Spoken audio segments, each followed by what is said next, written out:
నమస్తే, welcome to our channel. YS Jaganmohan Reddy నిన్న press మీట్లో అమరావతి గురించి చేసినటువంటి కామెంట్స్ మనం విన్నాము. మరి రాజధానిపైన ఎప్పటికప్పుడు జగన్మోహన్ రెడ్డి అటువంటి కామెంట్స్ ఎందుకు చేస్తున్నారు, అసలు రీజన్ ఏంటి తెలుసుకునే ప్రయత్నం చేద్దాం. దీన్ని విశ్లేషించడానికి మనతో పాటుగా ఉన్నారు సీనియర్ జర్నలిస్ట్ సత్యమూర్తి గారు. నమస్తే సార్. నమస్కారం అండి. రాజధానిపైన జగన్మోహన్ రెడ్డి ఎప్పటికప్పుడు ఏ విధంగా మాట్లాడతారో మనం చూస్తూ ఉన్నాం సార్. మరి నిన్న సుదీర్ఘ కాలం పాటు 2 గంటల 43 నిమిషాల పాటు మాట్లాడారు.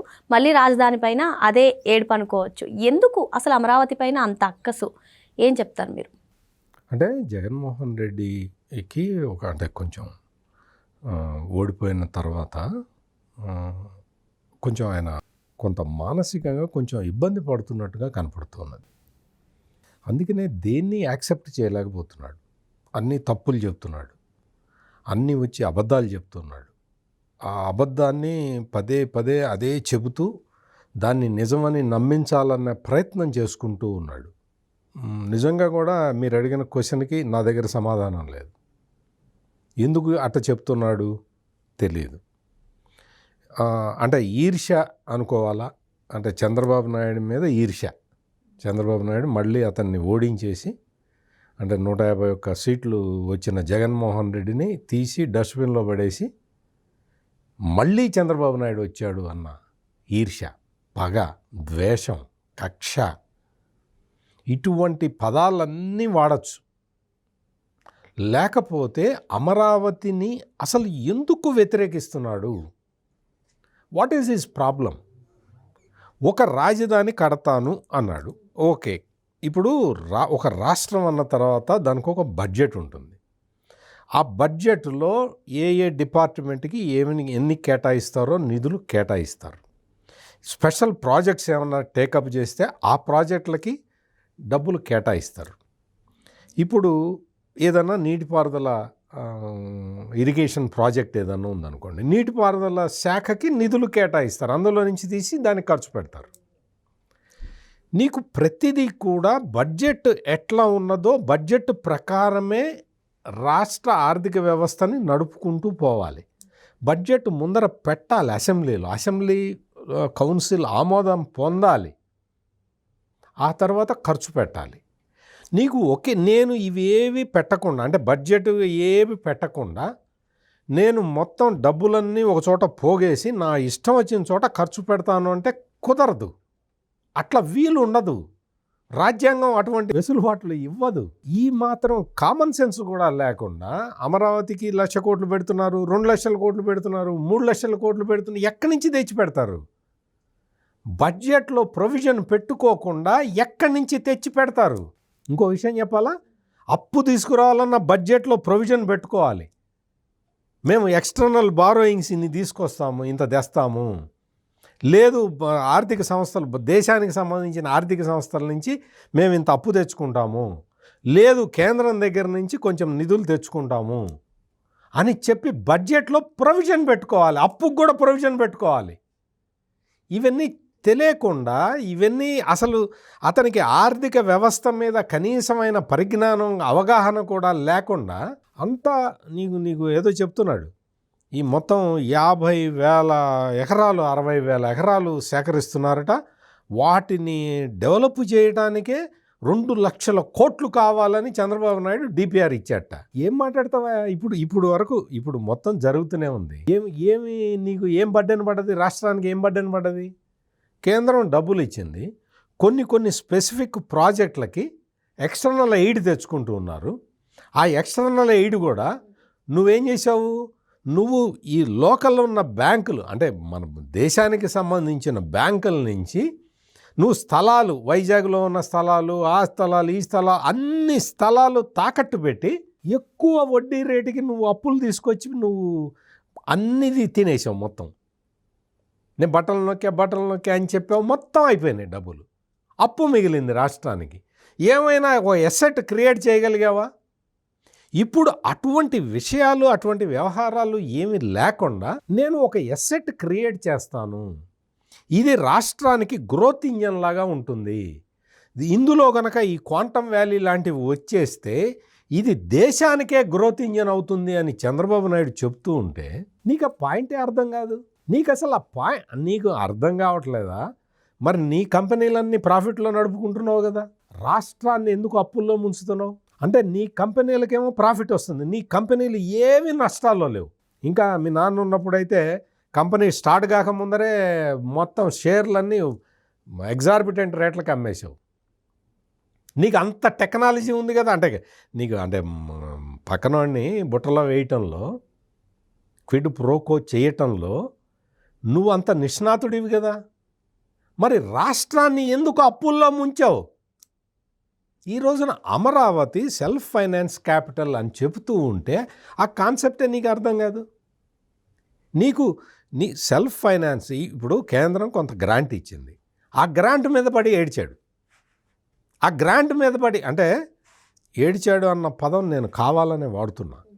ఎందుకు వాడుతున్నాను అంటే, కేంద్రం గ్రాంట్ ఇచ్చింది, నువ్వు సంతోషపడాలి కదా.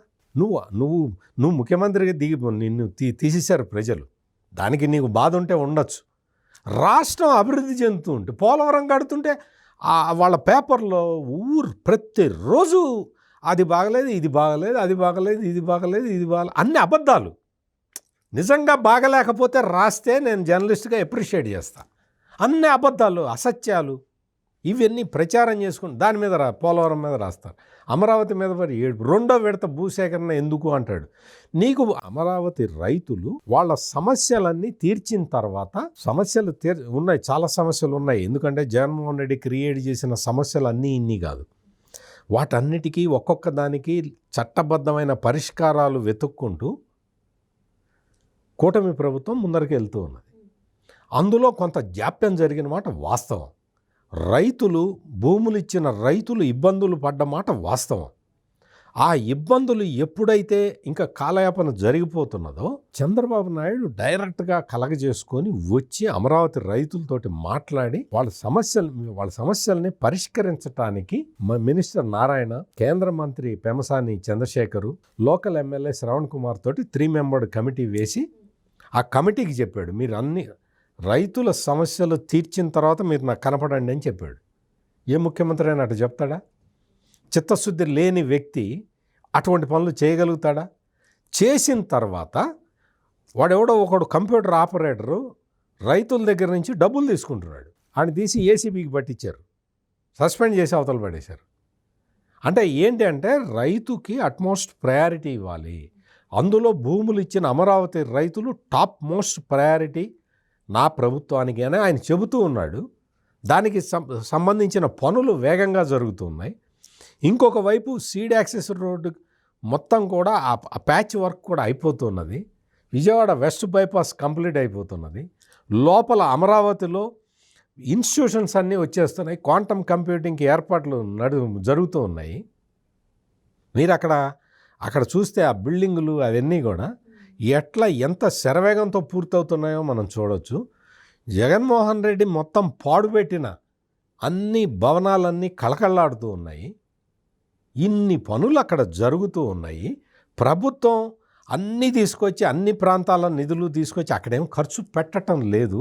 ఏ ప్రాజెక్టు నిధులు ఆ ప్రాజెక్టుకే ఖర్చు పెడతారు. జగన్మోహన్ రెడ్డి లాగా డైవర్షన్ ఇవి ఉండవు. డైవర్షన్ ఆఫ్ ఫండ్స్ అనేది చంద్రబాబు నాయుడు చెయ్యడు. అటువంటి నిబద్ధతతోటి పనిచేస్తూ ఉంటే, రెండో విడత భూసేకరణ రైతుల దగ్గరికి వచ్చి అడిగి ముందర 3 మెన్ కమిటీ వేశాడు. వేసిన తర్వాత మళ్ళీ వచ్చాడు అమరావతికి చంద్రబాబు నాయుడు. వచ్చి రైతులను అడిగాడు, మీ సమస్యలు ఎంతవరకు వచ్చినాయంటే చాలా వరకు పరిష్కారం అయిపోయినాయండి, 85% సమస్యలు పరిష్కారం అయిపోయినాయి. అంటే మిగిలిన సమస్యలు కూడా పరిష్కారం చేసే బాధ్యత నాది.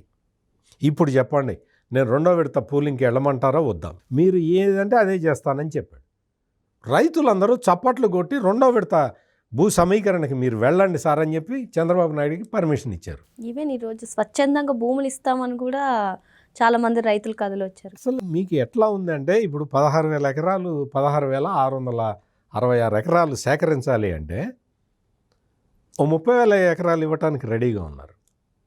ఎందుకున్నారు? ఎట్లా వస్తారు రైతులు? నువ్వు ఒక్క గజం భూమి కూడా నువ్వు ప్రభుత్వానికి ఇవ్వలేని వ్యక్తివి నువ్వు. నీకు ఆ రైతుల త్యాగం నీకు ఎట తెలుస్తుంది? తెలీదు. నువ్వు వాళ్ళని సర్వనాశనం చేయడానికి నువ్వు అన్ని రకాలుగా ప్రయత్నం చేసావు నీ 5 సంవత్సరాల కాలంలో. ఇప్పుడు ఏమైంది?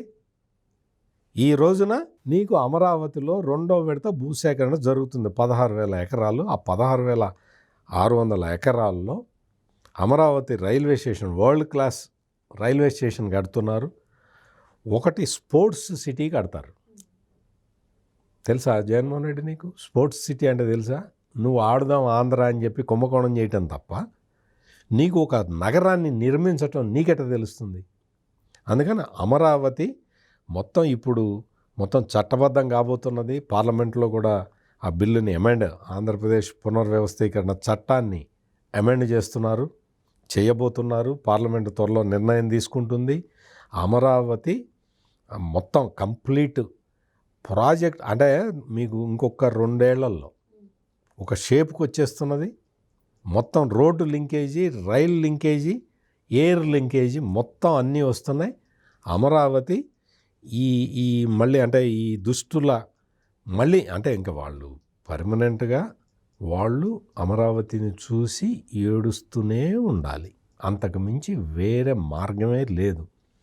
వీళ్ళు వైసీపీ వాళ్ళు ఎంత ఏడిస్తే రైతులు అక్కడ అంత సుభిక్షంగా ఉన్నట్టు లెక్క. మరో అంశంతో మళ్ళీ కలుద్దాం. Thank you sir. నమస్కారం.